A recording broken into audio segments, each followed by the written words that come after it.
Vedi balobaka nguba baliaka ngo na se ya mai te soko lia ngo na se ya mai suka pose kobima. Libala moko te mwasi moko ta kolinga tikalaka anonyme azalaka lokola elili basalelaka ye lokola elili esengo ya kimwasi ezalaka te. Et Cindy Leker abandaki déjà ba démarche ya kobimisa maleme na ba façon nyonso alakisa na mokili ke ye azalaka pe mwasi ya libala. Oyebi makambo esalaki Koffi Olomide malin kile ba mapango nyonso saka bola na bana et basangi bimaki ke Cindy Leker bandaki déjà kosala ke ba document changer ba belelaki mama Lia Keba awa Cindy Leker azwa kozwa position et oyebi makambo ndenge zalaka Cindy Leker pe kuna ba avocat na ye baza kolakisa ye bakozo lakisa ba planta la sala boy nengo mona ka ba riche mususu bazalaka azaki na mwasi moko jeune akei tanga kei batanga testament boy mwasi jeune atika na eloko te batebele batikalaka bongo et bakotuna oyo poza na mwana teza nini ba preuve peza te bolongo zate ba photo komi kobima ba photo yango ne komi ko circuler na internet mobimba employé akoma mwasi ya libala ya Koffi Olomide eza mabete eza malamu sogeze officiel mais eza contre la loi ya loi du travail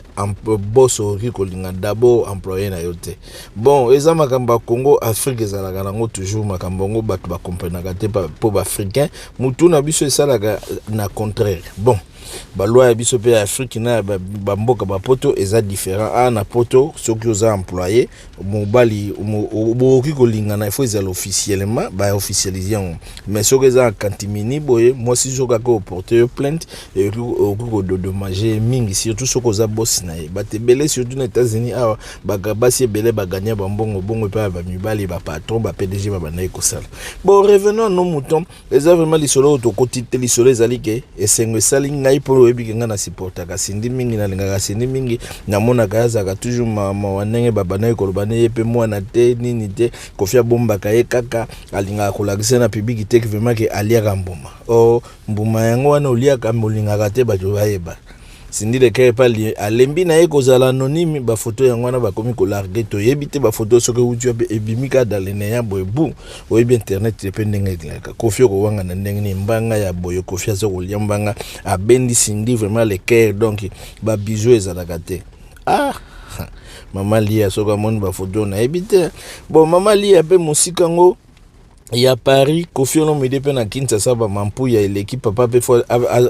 oyebi makambo mampu ya ndenge zalaka soko zape na motu te pembene zalaka pe mabe mokoba age musu ezalaka même Salomo tanga kolaka bazwela kai mwa ba jeune fille bazalaka pembeni basola zaka et pour moto wana ya jeunesse eselaka ke moto a vivre lisusu bien omona moto azana makanisi ya mekolo me alingi mwana mokase pour mwana wana zoko pesa ye makambo ya mike ya bana mike azoko zonga toujours jeune ndenge ba Koffi bazali c'est-à-dire eza bien Cindy Leker ye wana zui déjà position siko batu nyonso bakomi komona ke eza officiel c'est officialisé que Cindy Leker azalaka mwasi ya Koffi eza lisusu te tolo bateke non te azalaka mwasi ya Koffi donc oboya olinga c'est la vérité c'est la vérité oboyo ke konika Cindy Leker azalaka kaka mayele yeba ndenge nini bavoka na bakoki kosala ke po yo bozwa ba intérêt na yo ezala profitable kolinga te batikela yo kaka orchestre biloko ezeteleme belé préparaka déjà ndenge nini okoki kotika na biloko ya bien vie eza molai vie pe ezalaka mokuse balobaka vie eza short biso tomonaka makambo na basanse ebele soki omoni bebe basini ya boye eze kosalama mokili eza kochange ebele il faut bendaka bilili tozosouete liwa na moto te même ekenge fe loma vie pe ya mokili oyo mona moninga mawa te donc balé pe mingi na sanzete siko komi tour na yo pe fo lia osepela na vie na yo siko nengo zabu obimi déjà o komi déjà mbanda ya lia confirmé il faut yeba ke bitumba ebandi makasi tokozela réplique ya Didi Stone pour Didi Stone azalaka toujours côté ya mama na ye babiloka boyende pesa ka yesusu kanda donc tangue kopesa yesusu kanda Didi Stone to komona Didi Stone ndenge na ko réagir soki pe mama lia ndenga kotisaka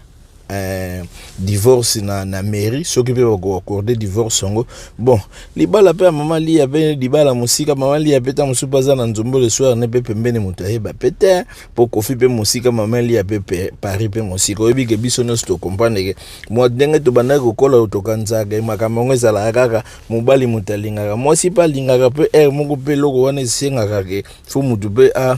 asala mwa gratinage esala bakaka toujours bien ndenge ka balobaka eza ya kobepa na yebisi yo photo esalinga journée bien nasepeli na mopao nasepeli mpe na Cindy Leker ezalaka nde boye bobatami telema mingi na sa nzete sikoyo bobimisi na libanda esali bien